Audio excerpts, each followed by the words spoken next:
Thank you very much for coming to listen to me today. It's great to be part of such an interesting event, and I really hope I can do the rest of the talks justice. I'm still not sure I can be given Mark at the NAS with a photo of me is used throughout the promotion though. I know this is a very mixed audience with varying degrees of knowledge and interest about geophysical survey, so I hope I've managed to include information that everyone will find interesting without getting too bogged down in some of the technical side of things. So we're going to have a look through who MSDS Marine are and our involvement with the London. We're going to look at geophysics, what type of sensors we use and the information they can collect, the survey works that we've undertaken on the London, what we've achieved, and then how this can help further works on the London and how this can aid things like management decisions, and then the next steps for myself and MSDS Marine in relation to geophysics. So time for my presentation is quite limited, so it'll be a bit of an overview. If you want to know any more information about the London, what we've done, or the equipment we use, then please don't hesitate to get in touch with me afterwards. So MSDS Marine, we're a specialist marine and coastal contractor. We specialise in the management and execution of marine archaeological projects. Our work is very varied, and we undertake projects for offshore developments. We do diving surveys and excavation, hydrographic and geophysical survey, and then we do quite a lot of education and outreach work as well. We're committed to creating a hands-on experience in the sector for students, volunteers and early career professionals, and promoting public engagement with our work.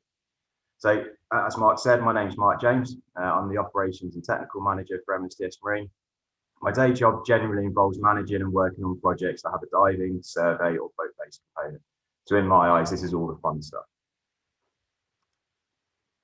So I've been lucky to be involved with the London Wreck since 2014. I've undertaken various roles during this time. So I've worked with some great people and organisations. This has included the licensed team of Steve and Carol, Cotswold Archaeology, Pasco Archaeology, Sway Services, Spectrum Offshore, the NAS, Historic England, and a whole host of divers, surveyors and boat crew. So whilst this may seem a little bit off topic, it's this combined experience and knowledge that really helps us when we're working with and interpreting geophysical data. So very briefly, between 2014 and 2016, we ran the diving operations during the 3 years of survey and excavation on the site for Cotswold Archaeology, and this was undertaken on behalf of Historic England. In 2016 and 2020, we undertook geophysical and hydrographic survey for Historic England and Southend Museums. In 2019, we helped get Steve and a TV crew in the water so we could have another 5 minutes of fame. And last year, we've been reviewing historic sub-bottom data and working with Steve, Historic England, and Mark B.T. Edwards, the nominated archaeologist, to come up with plans for the future, all using all of this data that we've collected to help us. So what is geophysics? When we talk about geophysics in the marine environment, we're usually talking about geophysical and hydrographic survey and the data that comes out of these surveys. Geophysical surveys can also be undertaken on land, and I'm sure you'll have seen examples of this on archaeological programs such as Time Team, where they're looking at the varied remains of old building footprints and things. To put very simply, and within the sphere of marine archaeology in relation to the London, geophysical survey involves using a variety of sensors to enable us to see on or under the seabed. So what do we use, how do we use it, and what can it tell us? So multibeam bathymetry. This works by using high frequency sound waves, generally at around about 400 kilohertz, to create a three-dimensional image of the seabed. Sound waves formed by a projector mounted to the boat, sent to the seabed, and the time it takes to return to the receiver can tell us the distance that wave has travelled and therefore the depth. It is this same principle as to how a depth sounder works on a boat. The main difference though being that rather than just one beam, a multi-beam echo sounder uses hundreds of beams in a fan, with data collected very quickly to create a carpet of accurately positioned points on the seabed called a point cloud. So this here is a point cloud. So this is just made up of thousands and thousands of points. So this point cloud can then be viewed in 3D, or it can have a surface applied to create a digital terrain model, which is this here. So this is it's like if you imagine draping a blanket over the point cloud, it gives you a digital terrain model. And then we can use things like shadow to highlight features. So when collecting multi-beam data for archaeological purposes, such as visualizing a shipwreck, we'll always try to make sure that we have at least 1 point to every 10 square centimeters on the seabed. And this enables us to build up a very accurate picture and visualize fairly small details. So Sidescan Sonar. So this is similar to multi-beam bathymetry in that it uses sound to create an image of the seabed. However, the method used differs in that Sidescan Sonar is usually towed behind the boat. It's a towfish, this is here. So we drag this along on this cable. The sound is emitted from the side. So these two transducers down the side here. and it's the intensity of the return that produces an image. So due to sound hitting upstanding features from the side and therefore also casting a shadow, it's an excellent tool for detection of very small features. The image produced, however, is two-dimensional. Sidescan Sonar is definitely my favourite tool. It's generally considered the best tool for the identification of archaeological material on the seabed. So sub-bottom profilers, these are another sensor that use sound. This time, however, as the name suggests, it's used to visualise what is beneath the surface. The sub-bottom profiler uses a very low frequency sound to penetrate past the seabed and build up a picture of what lies beneath, in particular geological strata, sedimentary layering, etc. So there are many different types of profiler that all work to different depths and different resolutions, have different uses. So it's a technique that's commonly used in oil and gas exploration and engineering. However, within archaeology, we use it in a couple of areas. Firstly, and probably primarily, to understand the paleo landscape and its basis of deposition, but also to identify buried features. One of the limiting factors with sub-bottom profile is that an image is only produced directly below the sensor. So in order to comprehensively cover a site, many lines of data are required to be collected. So this is a trace here from sub-bottom. So we can see the seabed, and then we can see features that are underneath the seabed. And this is one just about to be deployed at the back of the boat. So magnetometer, unlike the previous sensors I've mentioned, magnetometers don't use sound. Instead, they measure the variations in the Earth's magnetic field. These variations are caused largely by ferrous materials such as geological features or man-made items containing iron. The best way to think of a magnetometer is sort of like an underwater metal detector. It's towed behind the boat and the magnetic signal is recorded. The variations are shown by spikes in the data. So yes, this is an anomaly on the seabed. It's these spikes that we then look at to determine whether they represent anthropogenic material and whether they represent archaeological material. So that was a brief run through of some of the equipment we use in undertaking geophysical survey. So we're going to now have a quick look at the data we have available over the wreck of the London.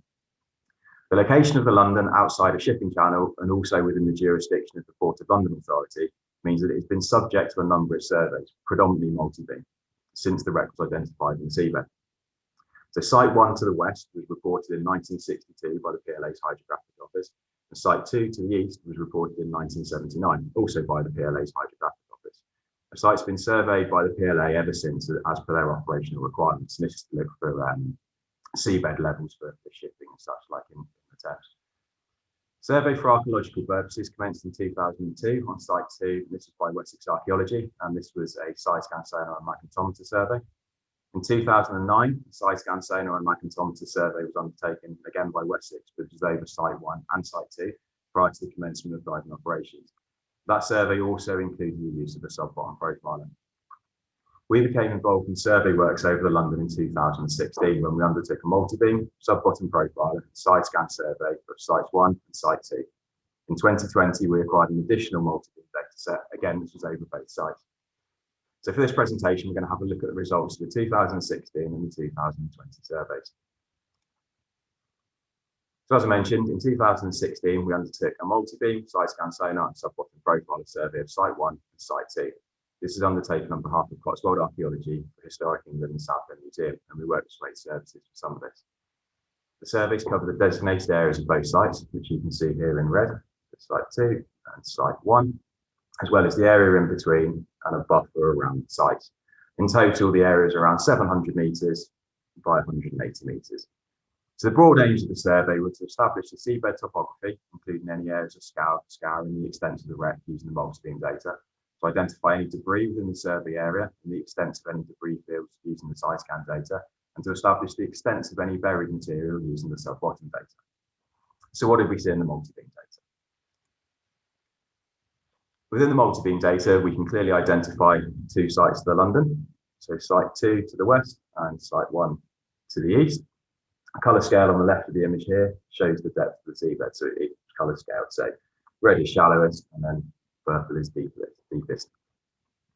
I should point out at this stage that at Site 2, you can actually see the remains of two wrecks. We've got the London to the north, and we have a later wreck, often termed the King, to the south of the London. So the one to the south is later in date, but by coincidence, it sank alongside the London. So the most prominent features we can see within this data is the dredge channel to the south. You can also see how accurately this follows the line on the chart, which is something that always impresses me. Site 2 lies around 55 metres from the edge of this dredge channel. You may also notice that both sites lie on a gradual slope. And this slope goes towards the dredge channel. We can see this more clearly if we display a profile across the data. So this is the profile, and this is dropping into the dredge channel, and it's this line here that it's following. So a few slides ago, we mentioned scour. This is where the flow of the sea interacts with fixed features such as wreck and can change the direction or speed of the water. This action can remove sediment in the case of scour, or it can also move or deposit sediment, causing accumulation. When it comes to shipwrecks, burial is generally what protects and preserves them, so scour can be a problem for long-term survival, and it's something we look out for, particularly in multibeam data, as this highlights it very well. What's notable in this data set is the dark blue area surrounding the later wreck at Site 2, and it stops just short of the London. This blue area is scour, and it's likely as a result of the movement of water around the later wreck. As you'll probably hear from Steve later on, the biggest threat to the London is likely from the impacts of exposure and the effect that this has on the degradation of material, as well as potentially losing small finds that have become uncovered. Therefore, identifying these processes and monitoring them over a number of years can aid with management of the site. The 2016 data has given us a really good baseline to work from so that we can identify any changes in future surveys. So looking closer at Site 1 and Site 2, we can start to see a bit more detail on sites, as well as where prominent areas of scour are. So this is Site 1 here, and we can see that we clearly have three main components to the site. We have what is believed to be structure here. We have a mound of cannon here, and I believe more structure to the north here. And we can see the scour in between these areas, here and here. We can also see a very faint feature running across here, which is, I believe from talking to Steve, is timbers that connects these two areas of the site. So we move on to Site 2. Again, we can see the later wreck very clearly here. We can see this area of scour that was highlighted in, it was light blue in the other image, but because we're focused on a smaller area now, the color scale has become more compressed. So it looks worse in this image, but it's the same area of scour. And on the Site 2, we can start to see here, this is the outer hull. We can see a concretion mound in the middle. This feature here is a large upstanding anchoring. This little feature here is a smaller anchoring. And then we can see more structure running down here. We can start to see the ends of timbers. Here we can also see off to the west, we can start to see debris lying around the wider area. So that was multibeam, and as you can see, we can use this data to map the wreck. We could physically draw a line around what we can see, and then we can also contextualize this in the surrounding seabed, so we can see where it fits in relation to the dredge channel, in relation to areas of scour. We can also see how it fits in relation to Site 1 and Site 2 are in relation to each other. So from the work that Steve had been doing on the site, and then looking at the multibeam data and where mounds are and such like, we believed there was potential for the site to extend under the seabed. To understand the buried extents, this is where sub-bottom profiler came in. So we collected a number of lines of data over each site. So you can see these here, these are the lines we undertook. And if anyone's tried collecting straight survey lines in the Thames with the current in the tide in full flow, it's not an easy task. So we collected these lines of data over each site, and then we used this to assess the extents of the buried remains as we could see them in the data. So this is sub-bottom data. So again, we can see the seabed here, sort of very, very bright return to it. And then these smaller images here, we use the multibeam data, we put the sub-bottom line across it. And then we used that to identify features. So this is actually reversed this line, the direction it's collected, but this little mound here is this little mound here. And then we're starting to see features running underneath the seabed. Particularly this one here is quite a prominent one. This is around about here on the line. So by looking at the sub-bottom data alongside the multibeam data, we're able to work out the extent of any buried material. Solid buried material will show up as a reflector, and not only will this allow us to map the extent, but we're also able to understand the depth at which it is buried. It's during interpretations such as this that the experience of all the people that have worked on the site comes in really useful. For example, to the north of Site 1, which is here, north of Site 2. Steve was able to tell us his experience in the area and what he'd seen or felt on previous dives. All of this helps to build up a picture. It's worth noting that sub-bottom profiler does not produce an image in the same way as Multibeam, and depending on where it passes over an object may influence how it appears in the data. A pass over a cannon, for example, can look much the same as a pass over a boulder. So on to Sidescan Sonar. The mosaic I've got here in the slide, for some reason it's not shown very clearly on the slide, but you'll get the idea. So it's a bit of a whistle-stop look at sub-bottom profiler. Onto Sidescan now. As I mentioned earlier, we use Sidescan Sonar to identify smaller features than we may do with Multibeam. Sidescan Sonar also has an advantage that, depending on frequency and required resolution, it can generally see further each side of the survey vessel with Multibeam, so we can cover a bigger area. Typically for archaeology, we would use a frequency of 400 plus kilohertz, and then we'd use a range of around 75 meters each side. This is a total coverage of 150 meters. With Multibeam, we generally work on 3 to 3.5 times water depth coverage. So in 20 meters of water, we're looking at 70 meters coverage. Another advantage within archaeology is that it's a lot cheaper and a lot easier to mobilize Sidescan Sonar. So we run lines east-west across the survey area in this direction. And then we plan these lines so that each area of seabed is covered twice in opposite directions. This helps us to make sure that we see everything without features being obscured by shadow or missed because they fall in the space directly below the sonar when no data is collected. Data is then put together to create a mosaic image of the seabed. And this is what you can see here. So following the mosaic in the data, we then review each line individually in what's called the waterfall. So this is it here. So each line, it just replays down the screen. And as the data is scrolling through the screen, we can identify contacts on the seabed, which we can then mark. It's called contact picking, so we'll pick the contact, and then we can record information such as the size of it, the description of it, and it's also the location of it and everything else. So one of the other bits of information that we always record when looking at Sidescan data is the potential for it to be of archaeological significance. So we try and keep it as simple as possible using a traffic light system corresponding to low, medium, and high potential. And this is all recorded at this stage.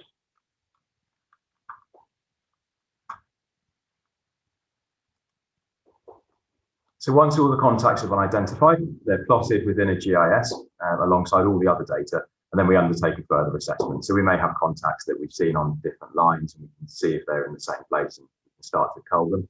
We may also, when we're looking at a wider picture, we may see that something is part of, say, a big long anchor chain or a pipeline, so we can remove these from the data set. This again is another time when we draw in the experience of those involved with the wreck. There's many of the anomalies that can be identified as potential debris would have been dived and identified previously. This is particularly true in areas around the site. For example, we know that most of the dots you can see to the west of Site 2, so these ones here, are actually modern debris. And the ones that are in green, these have been established to be modern chain. So these contacts not only help us to understand the extent of the wreck and any outlying debris, but can also help establish priorities for further investigation. So the images around the side of this slide, these are all debris that we've identified in the seabed. So this here is probably chain, cable or rope. There's potentially a bit of structure. We've got unknown debris here. And again, we're not sure on this. So we mark them all and then we can look at them later on.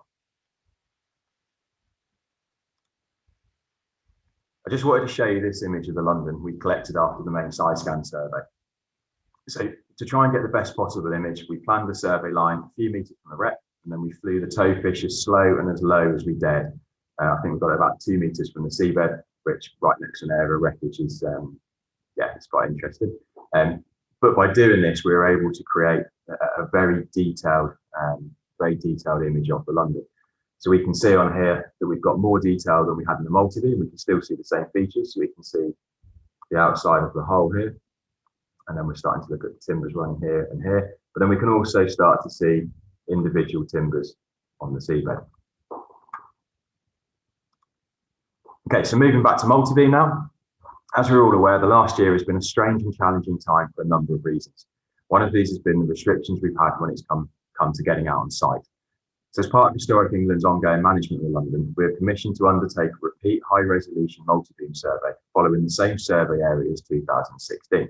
This was to allow for a direct comparison of the sites against the 2016 data, to understand any changes in the seabed topography and how this may be impacting the sites.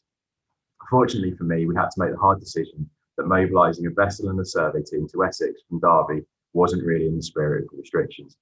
So Spectrum Geosurvey came to our rescue with a mobilised vessel and a crew that had formed a bubble to keep working on offshore renewable projects.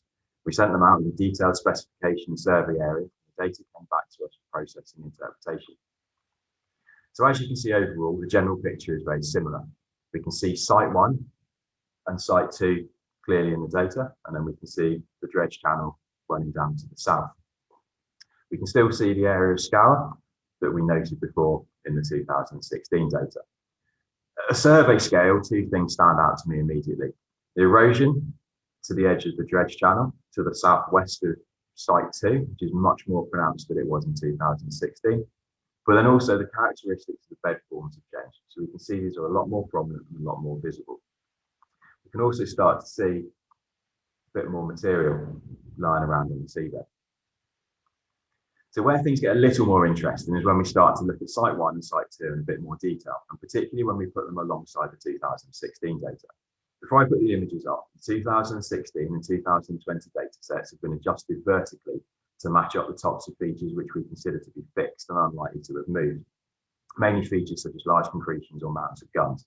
We then aligned the colour scales to ensure that they provided a visual representation of any changes, so that purple on both data sets would be 12, red would be 8 meters, for example.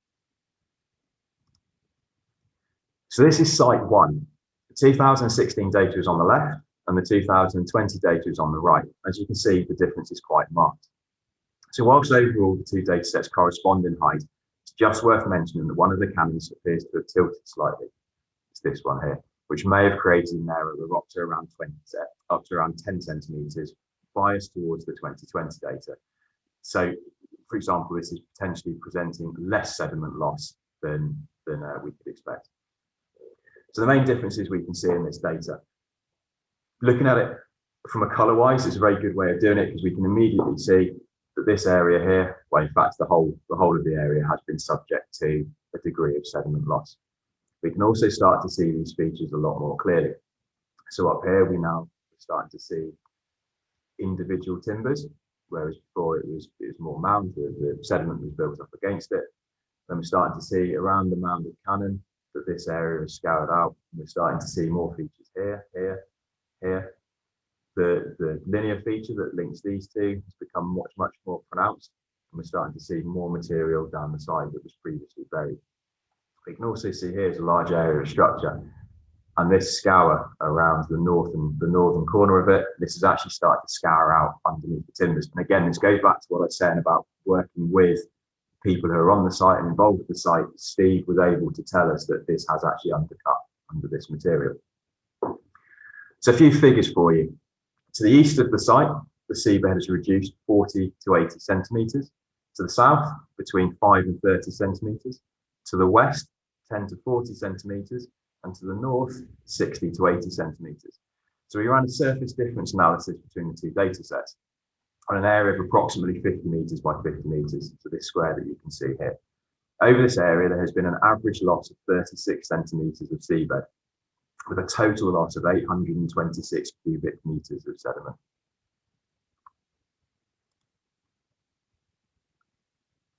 So that was Site 1. We're now on to Site 2. There's again, the data on the left is from 2016, and the data on the right is from 2020.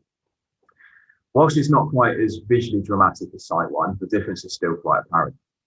Again, I'll just say, whilst overall the two data sets corresponded, we did note areas of up to 15 centimetres, again, across some features on the site. Again, it's biased towards the 2020 data. So that means that what we're showing here is almost the best case scenario. The potential for the seabed is for it to be lower. So the difference between two sites, as I said, they're not quite as marked. The area of scour towards the south is now much more visible. It's much more pronounced and it covers a wider area. And we're starting to see features that we previously couldn't see that were buried. and this is extending up all the way around the west of the south and the west of the site. We're starting to see where we have the concretion mound in the middle. We've lost some of the accumulation that we had here. We're starting to see the timbers here have become much more pronounced. The side of the hull looks relatively similar to me, other than towards the northeast, where we have this bit of structure here that's now exposed that wasn't previously. We're also starting to see more prominent linear features, potentially decks, running down towards the northwest of the site. Okay, what's interesting to note is that whilst this scour is increasing, it does seem to stop around about this line, and that the change is less marked northwards of here. So again, some figures for you. The most prominent area of seabed change is to the south. So down here, where the seabed has dropped between 40 and 60 centimetres. Across the rest of the area, the change is a lot less dramatic. It's between 10 and 20 centimetres. So again, we ran some surface difference analysis between the two data sets, and this time it's an area of around about 70 by 60 metres. Over this area, there's been an average loss of 14 centimetres of seabed, with a maximum loss of 60 centimetres and a total loss of 600 cubic metres of seabed.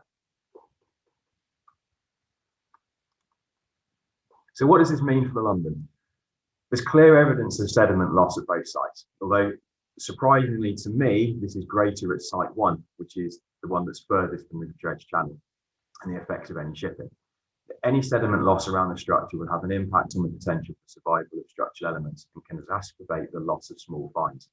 However, it is important to note this is only a comparison of two data sets.